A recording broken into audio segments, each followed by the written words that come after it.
Hey guys, welcome back to the Stretch Mobility Coaching Show. And I'm Kim Nartker, and I am so glad that you're here today because today's episode is one that has been sitting on my heart for a long time. It's one for our mothers, okay? And those mothers are us. All of us females that are 50 to 60 years old. I am talking about us. I'm talking about self-sacrifice, love, caring, generosity. We all give every day of our lives, and we never shut that down. And now we're in our 50s, and our world feels very different than it used to when our kids were smaller. This happened to our mothers, and it is now happening to us. And this show today is about taking away guilt and shame, gaining control of what we have all worked so hard for.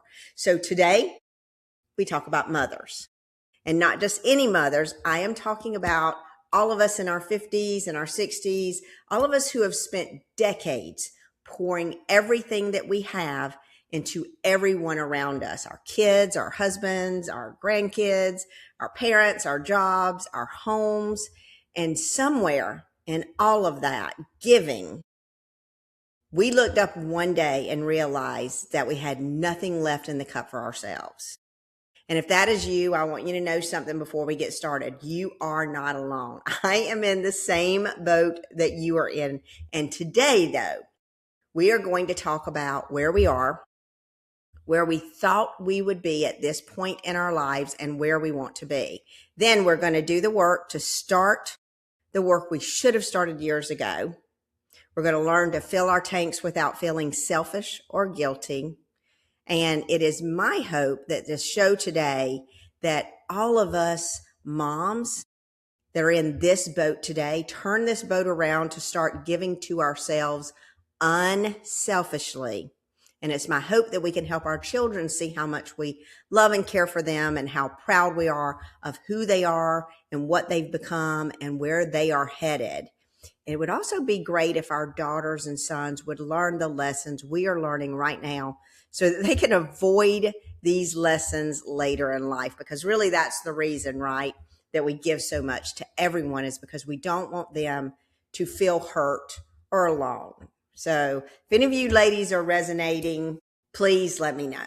So most of you don't even know this. I was married at 18.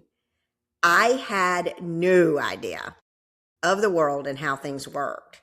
I knew I wanted something different than what my mom and dad had, but I was from a small town, from parents who had no degree, that they were in lower middle class, struggling to raise 3 children. And I was told, you're just a dreamer. And I have to admit that I was.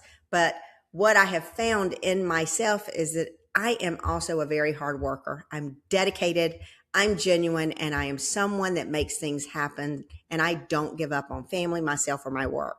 This show is not about me. It's about my mother. It's about us mothers, and possibly about you. So guys, it's sort of like we're looking at the vision we had of ourselves in our 50s and 60s, when we were in our 20s and 30s. And of course, we thought that we were old at 50. And now we're 50 or 60, and we don't feel so old, but we do feel like we don't have the same control because of the change in our lives. And I want you to think back to when you were in your 30s or maybe your late 20s. Maybe you had kids, maybe you were building something, you were going to school, you were in college, maybe you chose a different route. Maybe you chose to have a family, or you married late in life. Maybe, you were busy with life, a home, and somewhere in the back of your mind, you had this image, that picture of what your 50s and beyond would look like. Maybe you imagined yourself fit and strong, doing whatever you want to do, feeling good in your body. Maybe you imagine traveling with your husband or your girlfriends. Maybe you imagine hosting the holidays for all of your grandkids and your children, being that grandmother who is able to get down to the floor, play with her grandkids, and get right back up. Going to the lake, take a trip to Europe. Maybe that's what you envisioned your 50s and 60s to be. You worked for that vision, and you worked freaking hard for that vision, and you believed in that vision of you. And now here we are. And the mirror is telling a different story than the one you planned for. I'm doing this podcast today because I've heard this in my studio. I've talked to many of the women that come in here over the years, and we have some pretty cool conversations, personal conversations, growth conversations. And these women that come through my door, they're not just tight and sore. They're grieving, they're sad, they're grieving a version of themselves they thought they would be now. And on top of that grief, some of us are angry at ourselves for what we see and how we have let things go. And I want to stop this right here before you feel like this is a guilt trip or grieving or angry. This is not what this is about, okay? I'm bringing some awareness, so stay here with me. If you're feeling any of these things, then please just resonate with that. I don't feel like we've let ourselves go. We may have given ourselves away, and I think there's a very big difference between those two things. And today, I want to talk about how we get back to where we thought we would be. Let's learn how to let go of the words we know that we'll hear when we stop overgiving and over-providing, and really look at our moms, what they did in their past, and what our current situation looks like. And let's start off with some of the stories. And for the sake of my clients' privacy, these names are not correct, and I put a little sway in some of it too. So this first person, I'm going to call her D. D came into my studio. She's in her early 60s.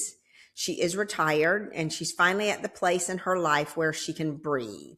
She has 2 grown, independent children who travel and lead very busy lives. She wanted to take college classes since she retired, just to learn, just for her. Can you imagine just learning for the sake and the joy of learning something that you didn't really get to take when you were in college or in school, but you have that opportunity now? And I think if you're looking at that and you're retired, and I'm not retired, but she is, that version of herself that she was stepping into, I think is a pretty cool place for us to be. You're retired and you feel like you have this time, and now you can do some things that you enjoy. Now, she came in to see me because of her left shoulder, her left hip, and her right groin were tight and bothering her. She wanted to be able to sit on the floor comfortably again, and that was her goal, okay? Something like that, I know for some people seems very simple, but if you haven't experienced mobility deficits and you're not able to get down to the floor and sit on the floor when you used to, it is pretty frustrating. And many people try to stretch and do those sort of things, and it just doesn't work, so they don't do it. Now, I tested her mobility health score in January. It was a 32, and her movement age was 75. Now, she's 64 years old. Her body was moving like a woman 11 years older than what she was. And that number, it tells a story that most people never get to hear because nobody tests them.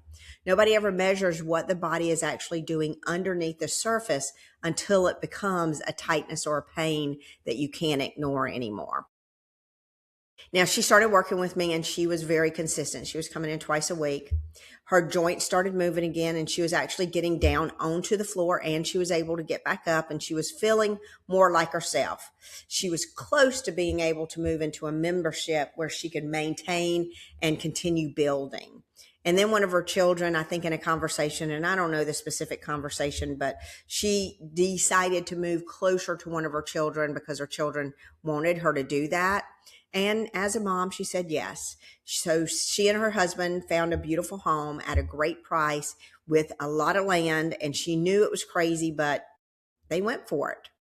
The new home was further away from the studio, and the drive didn't make any sense to her. And the cost to move that far away meant that she was going to have to pause her membership with us. And just like that, the thing that was finally becoming hers, her taking care of her body, because she didn't get to do that. She said that in many of her sessions, I really drove a lot with work, and I was all over the country, and I really just didn't get to take care of my body. And I'm finally doing this. And now all of a sudden, she's set it aside, as a mom does, to live near her kids. And when I saw Dee again after her move, her mobility health score had dropped from 32 to 17. Her movement age had gone from 75 to 88. In a matter of months, it had gone from improving to declining, and an accelerated decline at a rate that took her backward faster than we had worked to move her forward. And her last session was last week. And I'm not telling you this to make you sad. I'm telling you this because I want you to understand something. When your movement system that controls how your body moves is not maintained, it doesn't just stay where it is just because you're busy. It actually declines. And the silent shutdown cycle, that's what I call AMI, which is arthrogenic muscle inhibition. That's what I talk about in the show. It doesn't take a break because you got busy or your life got busy. It keeps running. And the further it runs, the harder it is to come back from it. Now, Dee's story isn't finished. I believe that she'll find her way back. She comes up here several times a month, and I know she'll come back whenever she can. But I also sit with the weight of knowing that her body needed her to choose herself, and the circumstances in her life made that feel impossible. And that's a mom, and that's why I want to talk about moms here today. Now, this next person I'm going to call Mary. Mary is 59. She has 3 children. One of her children is very ill, and the other 2 are happily married and live about 2 hours away. And I don't think they live near each other, but I know that they're just 2 hours away from where she and her husband live. Now, her husband owns a business. Mary manages that business, and she drives 2 hours each way to help care for her grandkids. And she does that weekly, every week. Mary is in the middle of moving to a new home. She came in to see me because her hip locked up and she could not move. Now, I've talked about her in another one of my series. And let me just kind of repeat that. Her hip locked up. She literally stood up from a chair and her hip said, "You're not going to move." Completely locked up. And I don't know if that has ever happened to you, but guys, most of my clients, that's what happens. That's the nervous system kicking in and saying, I cannot compensate anymore. So it shut down that joint so she couldn't move. She told me it took about 30 minutes for her to walk and get into the car, and she was pressing into her leg and doing all sort of things just to be able to make it to the car. Now, at Mary's last session, she told me something, and I've just heard it through all of these conversations that I've had here in the studio. She said she promised herself that she would not gain her weight back that she lost. And now here she is, she gained it back, almost all of it. And her body was getting better and moving better, and she still had a ways to go. And she looked at me and she said, "How did I let myself get here?" And she spoke on how angry she was with herself today and how stuck she felt because she had people that relied on her. And what Mary said next, she says, "I take care of my kids. I travel 2 hours away every week to take care of these kids back and forth. I'm moving to a new home that needs updating, and I have to put my home on the market, and I'm managing a business. And my body is falling apart, and I do not know what I can give up, because if I give something up, I am letting someone down." Now, Mary was angry at herself for allowing this to happen, but also she was exhausted and she was trying to figure out what she could do to get out of the mess that she put herself in, because we are so good as moms to volunteer and do stuff that we really have no business doing. And I love that we can see this. And today I want us to all learn from our behaviors and our choices. I want us to look at our 70s and our 80s and ensure that we are where we want to be when we get to those ages. So here's the truth about what we do as mothers. Here's what I know to be true after years of working with women like Dee and Mary, myself, and many others who walk through my door. These 2 situations, for these 2, I've got 50 more. We became mothers and something shifted in us. And we stopped seeing ourselves as a priority. And for some of us, we never knew how to be the priority. We started measuring our worth by how much we gave and how little we asked in return. We build our identity around keeping everyone else okay, helping them avoid costly, harmful mistakes. And guys, we did this to ourselves.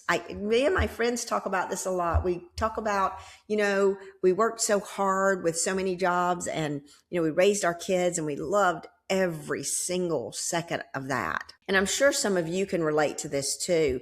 This feeling of wanting our children, our friends, our family to have the very best, while we silently lose our mobility, our health, and our sanity.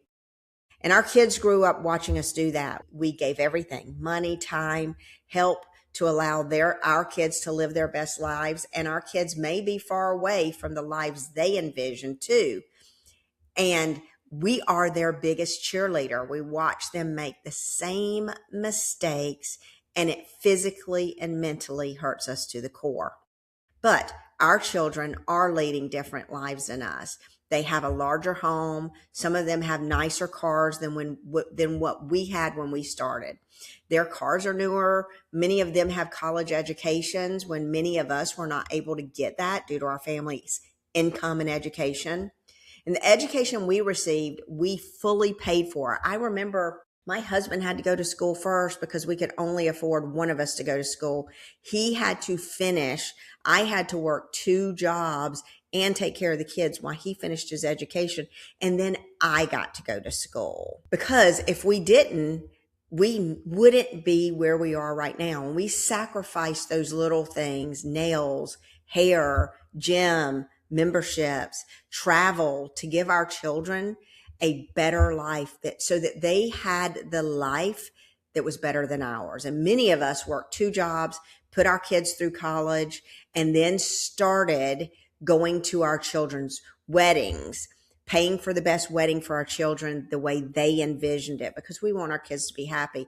And now grandkids, the most wonderful thing, the most beautiful thing in our lives. That sacrifice and all those sacrifices were worth every moment. For us to see our children being able to afford a nice home, a nice car, take care of their children in ways we never able to do. Most of our children travel. They're building their lives with a spouse. They work out. They have bigger homes than we did. They're doing the things they want to do because, there was a component of that we made it safe for them to do. And we held a net underneath them so they could fly. That was our goal. And that is what fills us as parents and moms. We feel happy at the fact that our kids can do the things that they want to be able to do. And we are so proud of them and happy for them. But somewhere in the middle of all of that, we stopped asking the question that mothers are not supposed to ask. What do I need? How do I fill my cup? Many of us are left with grieving our kids because they're busy with their beautiful lives, and we're still just trying to ensure we are financially stable for the end of our lives. Today, I want to turn this around, and I want to discuss for all of us, what do I need? How do I turn this around without our children, our spouses thinking we are being selfish or mean for not continuing to be the wings beneath them? When we focus on us at the core, I think as moms, we feel our children slipping away from us. They're busy, they have beautiful lives, but we don't get to see them unless we're babysitting the kids or we're helping in some way. Many of us feel lonely and miss the relationships we once had with our kids because we love our kids to the core. But now we need to focus on us because it's urgent. We are in our 50s, our 60s, and our bodies are sending us the bill for all of those years of deferred maintenance. Our hips are tight, our low backs are tight, our knees, they're not operating the way they used to, and we move slower than we used to, and we're bending over kind of a little more, stiffer, can you say, without pain, but just, I know that I'm not as flexible as I used to be, and going to sit on the floor, it is not as comfortable as it used to be. Even just a year ago, we're also gaining weight around our midsection, and we just feel like all of this feels out of control for us. We want to exercise, but our joints are not letting us feel like we're able to do it safe. And we feel stuck because we feel like we have priorities we give to our children. We do things for our children, and all of a sudden we're like, well, we don't have time to do anything but work eat, sleep, and go back and rinse and repeat that. And, when our kids need us, we're there. And they do the same for us. And at the top of the physical piece, there's an emotional piece that nobody talks about: guilt. When we don't do everything in our will that our children need, we feel guilty. And that fear that if we pull back even a little bit and say, this time is mine, we're fearful that our children are going to see us as selfish. And some of you listening right now, you have children who have made you feel that way. And you feel that way because you feel like you are supposed to give more. It's not how they're making you feel, but you are putting that burden on yourself. And some of you have given everything and still felt like it wasn't enough. And some of you are afraid that if you finally put yourself first, the people you love will see you differently. And for some of you, that fear is not imagined. It is real, and it's painful, and it's probably what has kept you giving more than you should for a very, very long time. I want you to know I see you, I hear you, and today we're going to start working through this together. And my goal today is for us to find ourselves and give to ourselves and stop worrying about what our kids will think of us, because they're going to be fine. We raised them. They're going to be totally fine. They have beautiful, busy lives, and they are prioritizing their immediate family. So should we, right? I want to know if any of you guys are resonating with this. I want you to take out a sheet of paper. Grab a piece of paper, grab a pen, and if you're driving, do this, come back to this part in the show. Or you can listen to it and come back to it later. But we're going to do something that sounds really, really simple, but it may be one of the most clarifying things we can do right now. And we're going to get everything out of our head and onto one piece of paper so we can actually see it and we can make something happen. And here's what I want you to do. In one column, I want you to do separate columns on this paper. In one column, I want you to put, where does your time go every single day? Write it down. Every role, every task, every obligation that you have, every person who has a claim on your time, whether it's the grandkids, the business, the driving, the managing, caretaking, cooking meals, going to the grocery, your appointments, the house. Write it all down and do not judge it. Just write it. Now, next to each of these items, write roughly how many hours a week that obligation takes from you. Then at the very bottom of that column, write how many hours a week you spend doing something purely for yourself, something that's about your health or your joy or your peace. And I want you to be very, very honest with that. And then we're not going to stay right there, okay? Column 2, you're going to put, who are you? I want you to write every role you hold: daughter, sister, wife, mother, grandmother, friend, business partner, caretaker, employee, volunteer. Write them all down. Now look at that list and circle the ones where you are giving more than you are receiving, and put a star next to the roles where you feel the most guilt when you even think about pulling back. Now let's go into the column number 3. What did you expect to have by now? This is the one that might make you cry, and that's okay. Write it down, what you thought your 50s or 60s would look like. Did you feel like you should be fit, healthy, happy, traveling, financially ready to wind down, enjoying your marriage or your friendships, moving freely, feeling proud of your body? Write the vision you had back then for where you are right now, every single piece of it. What did you feel like you'd look like right now? Now there's a 4th column.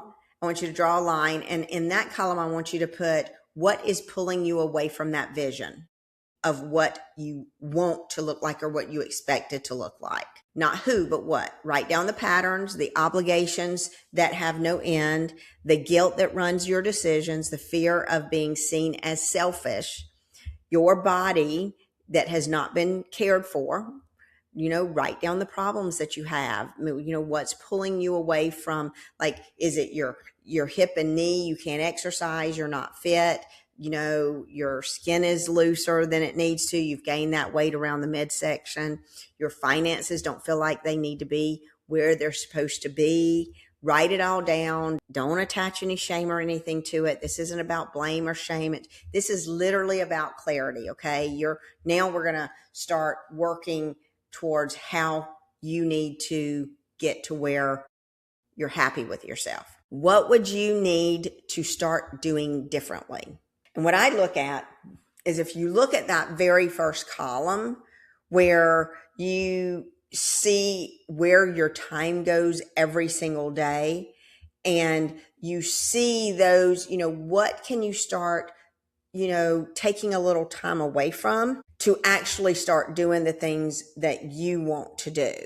So if you drive 2 hours and you watch the kids, for 4 hours, and then you drive 2 hours back, and that is 8 hours in a day, and you have to come back home and cook dinner and you're exhausted, is there a way for you to watch the kids for 3 hours instead of 4 hours?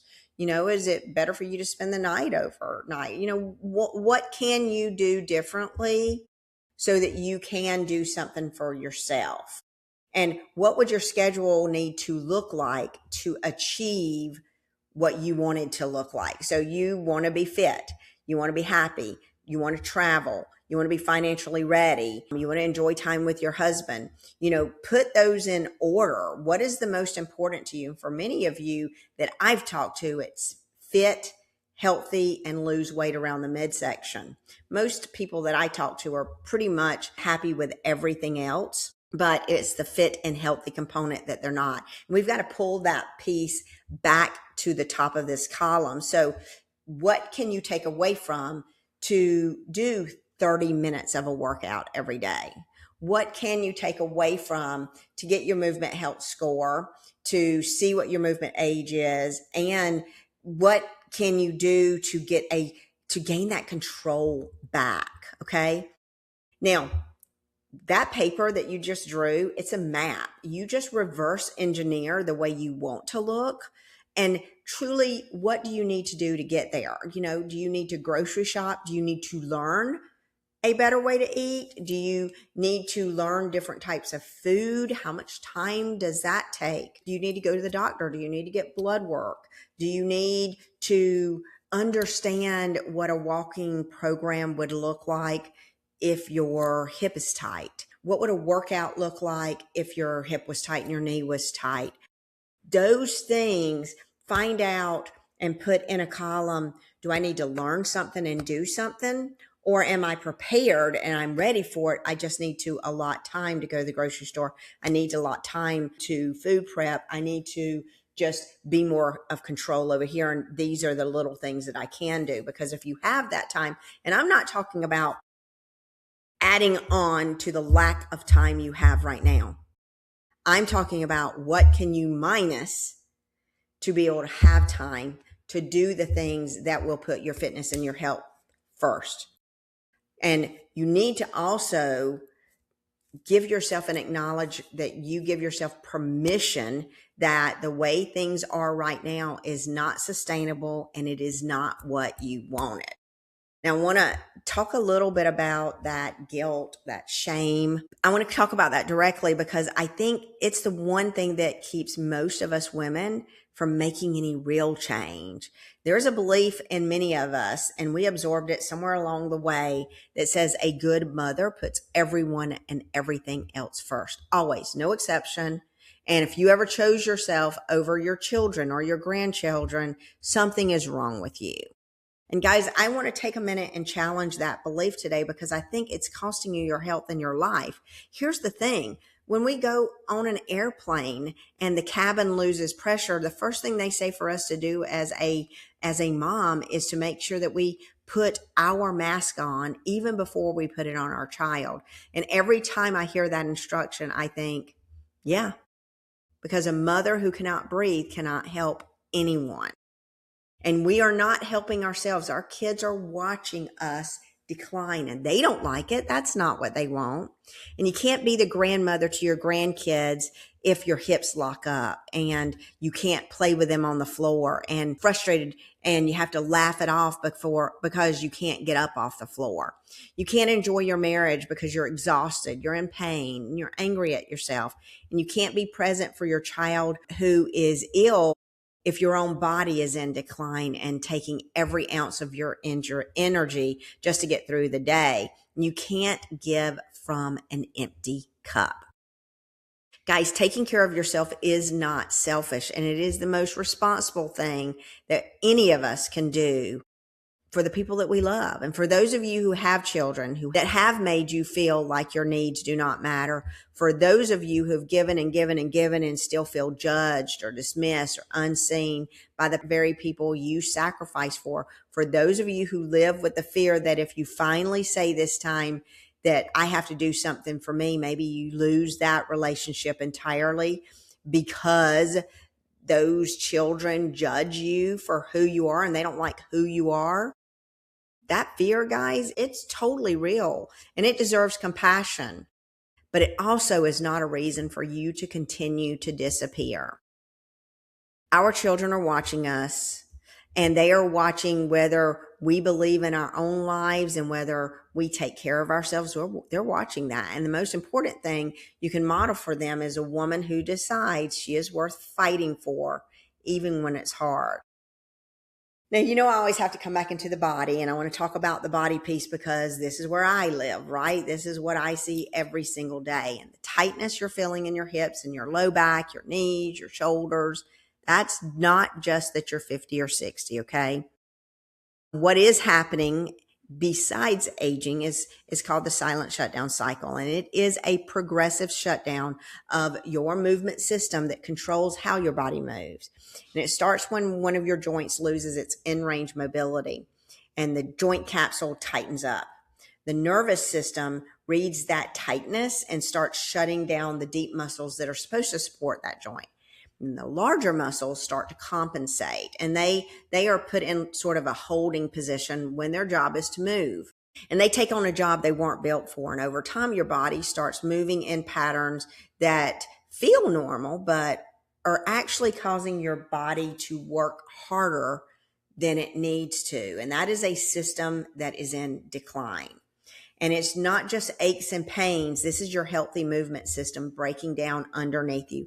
And it's progressive, which means it does not stay where it is. It gets worse over time if it's not identified and unlocked and maintained.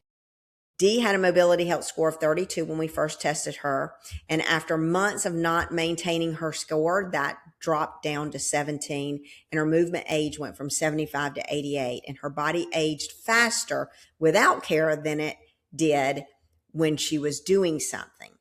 And Mary's hip locked up completely. Her body stopped cooperating, and it stopped cooperating because the signals that had been running for a long time before this moment, she wasn't doing anything about it. She had gone to the doctor. She had done what she thought she needed to do until she called us. And what I want you to understand with all of this is you're feeling changes in your body right now, and you're feeling tighter and you're not moving the same way. And this is a signal, kind of like your car engine light that's saying, hey, I need oil. Okay. And there is a way to identify and measure this and address it, and not through more fitness or harder workouts, because you cannot build on a broken foundation, but through testing your joint mobility and restoring what has been lost and maintaining a healthy movement score that tells you where your body actually is instead of guessing on how you feel. Because how you feel is not the data you need. The data you need is a score. And here's what I want you to do with that piece of paper that we just wrote down. And if you haven't done that, please, it takes 5 minutes. Go through, reverse this episode and go through the steps I told you, add those columns and fill this out. This is the practical piece. If you're in your 50s and 60s and your body is tight and stiff and sore and you feel like you're working against yourself every time you try to move or exercise, I want you to come in and get your mobility health score and your movement age. I want you to get your body composition, learn your skeletal muscle mass, learn how much of that muscle have you lost, learn how much of it is visceral fat around your waist. I want you to arm yourself with what you need to really make the change that you're looking to make. And it's going to be hard to face, but we can do hard things because we have, and because we deserve to know the truth about where our body is right now so that we can make a real plan to get it where we want it to be. So I want you to book and unlock your healthy joint mobility session. And in that session, you're going to get your joints tested. I'm going to give you a score. You're going to get your movement age. You're going to understand why your body feels the way it feels. And you're going to leave feeling better than you did when you came in. And after your initial session, we can build a program that will help you lose weight around your midsection and get back to moving like you did 10 years ago. This is your first step. This is what you need to do. I am a mother too. I understand the pull, the guilt. I understand the way that putting yourself on this feels. Okay. I know that sometimes I feel like I can't pull back on something, but guys, we can all do this together. But I want you to hear me when I say this. The woman who came into my studio and finally they decide to take care of themselves do not become less of a parent for their families. They become more present. They show up. They can move better. They're happier. They have more energy, feel like they're in control, and they stop carrying the weight of their own disappointment everywhere they go. They start to feel like themselves again. And when they feel like themselves, they have so much more to give. That version of you that you imagined in your 30s, guys, she's not gone. She's waiting. She's been waiting for a long time for many of us. And the path back to her starts with one decision. You are worth it. And say it, guys. I am worth it. Say it out loud if you need to. Now, pick up that piece of paper. Look at what you wrote down. Look at what is pulling you away from the life you wanted. Look at what it would take to get it back. What do you need in a week that is realistic? And then decide that you are going to take one little step. And if that little step this week is just that you go out for a walk, then that's the little step. And that's where you start. When you go out for that walk, I want you to think about, is everything moving good? Is it stiff? Is everything, moving like it should? Or do you feel a little stiff and rickety, like you need some oil? Now, I'm going to put a free download in the show notes for all of you mothers. And it's just a starting point to changing where you are so that this time next year, you will be who you want to be. Stop the quick fixes because those quick fixes have not worked for you. Stop showing others that you're strong and that you can handle everything and start choosing you. Head down to that download it. It's got a lot of great information. I think I've put a 4-week plan in there for you on starting to get you back out to walking, even though you have, some stiffness in your body. Go ahead and do that walk. Come on in and schedule a mobility health score. I can't wait to see you. And thanks so much for joining me on the show this week. If you like this and that other mothers out there, please share this show with them.